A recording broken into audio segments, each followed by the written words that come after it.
Chapter 29. The Tide Rises. Did Peebee's mother call? Graham said. Did she come home? Did Peebee phone the police? Oh, I hope this isn't a sad story. Phoebe did go to the police. It was on the day that Mr. Berkway read us the poem about the tide and the traveler, a poem that upset both me and Phoebe, and I think it is what convinced her, finally, that she had to tell the police about her mother. Mr. Berkway read a poem by Longfellow, The Tide Rises, the Tide Falls. The way Mr. Berkway read this poem, you could hear the tide rising and falling, rising and falling. In the poem, a traveler is hurrying toward a town, and it is getting darker and darker, and the sea calls to the traveler. Then the waves, with their soft white hands, wash out the traveler's footprints. The next morning, the day returns, but never more returns the traveler to the shore, and the tide rises, the tide falls. Mr. Berkway asked for reactions to this poem. Megan said that it sounded soft and gentle, and it almost made her go to sleep. Gentle, I said. It's terrifying. My voice was shaking. Someone is walking along the beach, and the night is getting black, and the person keeps looking behind him to see if someone is following. And a jing-bang wave comes up and pulls him into the sea. A murder, Phoebe said. I went barreling on as if it was my poem and I was an expert. The waves in their soft white hands grab the traveler. They drown him. They kill him. He's gone. Ben said, maybe he didn't drown. Maybe he just died, like normal people die. Phoebe said, he drowned. I said, it isn't normal to die. It isn't normal. It's terrible. Megan said, what about heaven? What about God? Mary Lou said, God, is he in this poem? Ben said, maybe dying could be normal and terrible. When the bell rang, I raced out of the room.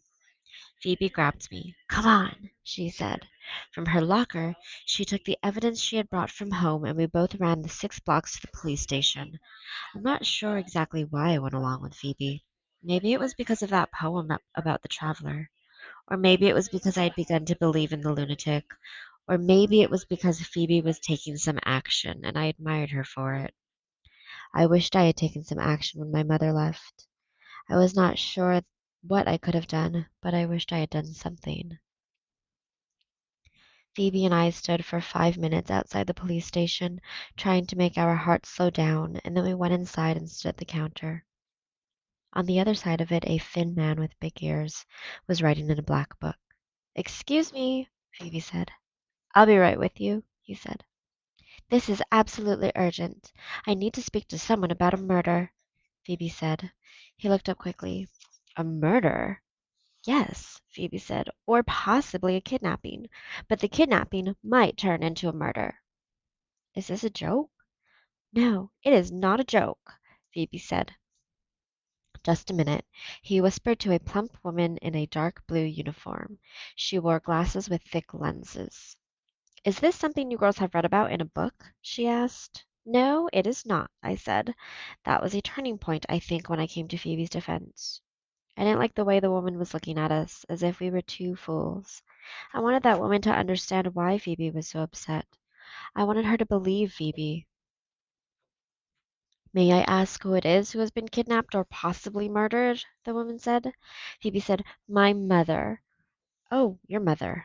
Come along, then. Her voice was sugary and sweet, as if she was speaking to tiny children. We followed her to a room with glass partitions.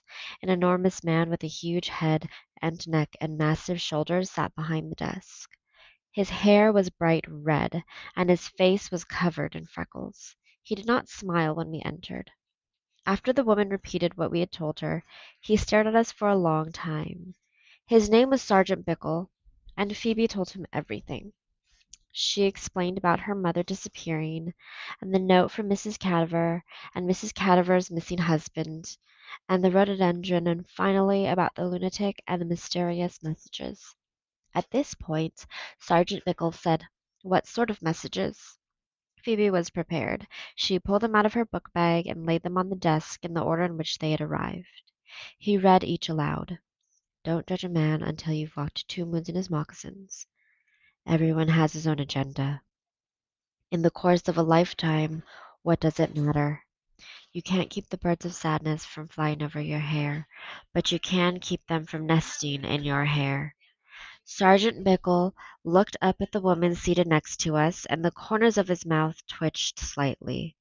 To Phoebe, he said, And how do you think these are related to your mother's disappearance? I don't know, she said. That's what I want you to find out. Sergeant Bickle asked Phoebe to spell Mrs. Cadaver's name. It means corpse, Phoebe said. Dead body. I know. Is there anything else? Phoebe pulled out the envelope with the unidentifiable hair strands. Perhaps you could have these analyzed, she suggested. Sergeant Bickle looked at the woman, and again the corners of his mouth twitched slightly. The woman removed her glasses and wiped the lenses. They were not taking us seriously, and I felt my ornery donkey self waking up. I mentioned the potential blood spots that Phoebe had marked with adhesive tape. But my father removed the tape, Phoebe said. Sergeant Bickle said, I wonder if you would excuse me a few minutes. He asked the woman to stay with us, and he left the room. The woman asked Phoebe about school and about her family. She had an awful lot of questions. I kept wondering where Sergeant Bickle had gone and when he was coming back. He was gone for over an hour. There were 3 framed pictures on Sergeant Bickle's desk, and I tried to lean forward to see them, but I couldn't. I was afraid the woman would think I was nosy. Sergeant Bickle finally returned. Behind him was Phoebe's father. Phoebe looked extensively relieved, but I knew it was not a coincidence that her father was there. Miss Winterbottom, Sergeant Bickle said, your father is going to take you and your friend home now. But, Phoebe said, Mr. Winterbottom, we'll be in touch, and if you would like me to speak with Mrs. Cadaver. Oh no, Mr. Winterbottom said. He looked embarrassed. Really, that won't be necessary. I do apologize. We followed Mr. Winterbottom outside. In the car, he said nothing. I thought he might drop me off at my house, but he didn't. When we got to their house, the only things he said was, Phoebe, I'm going to go talk with Mrs. Cadaver. You and Sal wait here. Mrs. Cadaver was unable to give any more information about Phoebe's mother's call. All Mrs. Winterbottom had said was that she would phone soon. That's all? Phoebe asked. Her mother also asked Mrs. Cadaver how you and Prudence were. Mrs. Cadaver told her that you and Prudence were fine. Well, I am not fine, Phoebe said. And what does Mrs. Cadaver know anyway? And besides, Mrs. Cadaver is making the whole thing up. You should let the police talk to her. You should ask her about the rhododendron. You should find out who this lunatic is. Mrs. Cadaver probably hired him. You should. Phoebe, your imagination is running away with you. It is not. Mom loves me, and she would not leave me without an explanation. And then her father began to cry.